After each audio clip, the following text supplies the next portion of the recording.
Warning: our YouTube channel and its videos may contain scenes, language, and content that may not be appropriate for all audiences. These videos include surveillance footage, undercover pursuit of suspects, actual police and rescue operations, and fearless confrontations. If you do not approve of the content, please do not watch our videos. If you wish to continue, we strongly advise that you proceed with caution. Viewers' discretion is advised. Ito pa, Ben, usapang security agency pa rin po. Lumapit sa kilos pronto ang security guard na si Genero Pedroso noong November 25 lamang po ito. Ayaw kasi ibigay ng pinagtatrabahuhan niya pong Nemesis Security Agency ang kanyang 10 araw na sweldo matapos niyang mag-resign po siya sa kanya pong ahensya. Kaya ang kanya pong ginawa, humingi po ng saklolo dito po sa kilos pronto. Narito po ang kanya pong reklamo. Ano bang nangyari sa iyo, bossing? Na-stroke po yung pinsan ko. Gusto ko na pong umuwi kasi nag-resign ako sa kanila. Okay.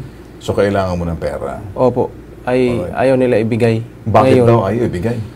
pag tinatawagan ko sila, ay nagtutulakan sila sa opisina. Alright. Hindi kaya parang dapat siguro ma-clear ka muna kasi nag-resign ka? Opo, sir. Na-clear na po yun, sir. Na-clear ka na. Nangako ba silang ibibigay? Nangako, sir.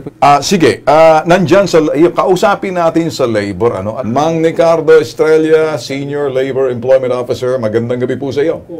Yeah, magandang gabi rin po, sir. Sir, may nagreklamo security guard na baka sakaling, ano hong inyong magagawang aksyon, Opo, sir, meron naman po tayong proseso upang agarang ipatawag yung kanyang pinaglilingkuran. Ito po yung proseso ng conciliation and mediation, Pwede po nating madaliin yon. May mga pamamaraan naman po tayo. Pwede naman po through phone.